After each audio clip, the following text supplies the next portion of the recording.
Welcome to the Horizon Awaits trip to San Antonio and Fredericksburg. We arrived in San Antonio on the weekend where they have these nice markets open. You can buy arts and crafts and food. There's some musicians playing. Karen managed to pick up one of these metal sculptures. There's a lot of nice things to look at there.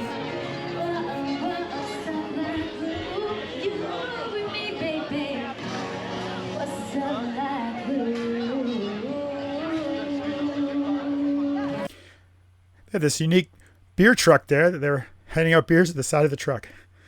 Never seen that before. We left the market and went to downtown San Antonio to have a look around.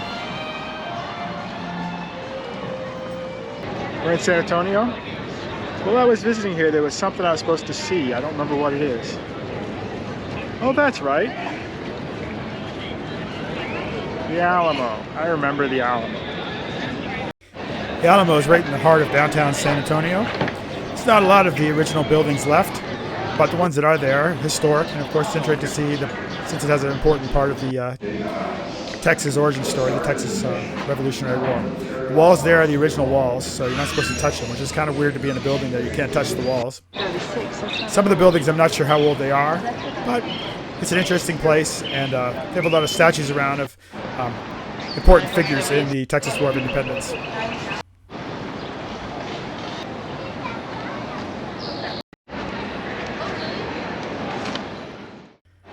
When we left the Alamo, we went to the San Antonio Riverwalk, which is on the San Antonio River, and it's basically a walkway on either side, and there's all kinds of restaurants and shops and that you can walk and explore.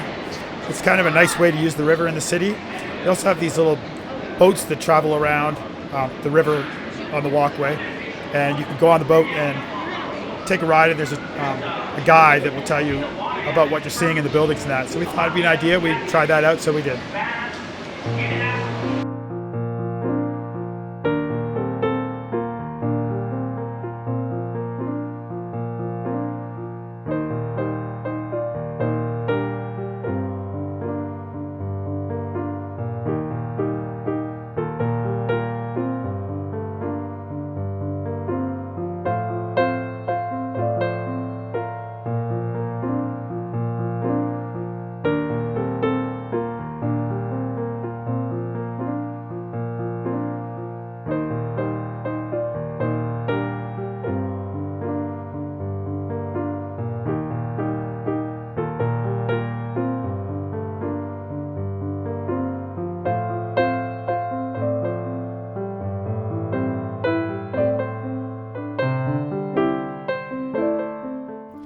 We left San Antonio and headed about an hour north to the town of Fredericksburg, which has a nice downtown area with shops and arts and crafts stuff you can look at. There's a lot of wine tasting because it's in wine country, and there's some whiskey distilleries and brew pubs that have a lot of local beers.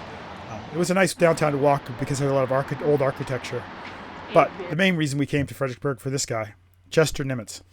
The National Museum of the Pacific War, specifically World War II, is located in Fredericksburg because that's the hometown of Chester Nimitz, who was the commander-in-chief of the Navy during World War II, of the Pacific Navy. This is a Japanese midget submarine that was captured in the Pacific. This is a door of the USS Arizona, which is a famous battleship that sunk in Pearl Harbor, but that's the actual door that came off it. This is a replica of a plane similar to the one that Doolittle flew in the Doolittle raid at the beginning of the war. There's a number of other World War II actual aircraft there that flew off the carriers. This is a Australian tank, actually, from the war, which is interesting because my wife's from Australia. My kids were born in Australia. This is a Japanese gun that was in place in the Pacific Islands to defend them from the Americans coming ashore. Large group of unidentified aircraft simulation of a carrier war room. This is a casing from that wasn't used for one of the hydrogen bombs that were dropped on Nagasaki, and this is the wreckage of a Japanese Zero that was recovered from the jungles.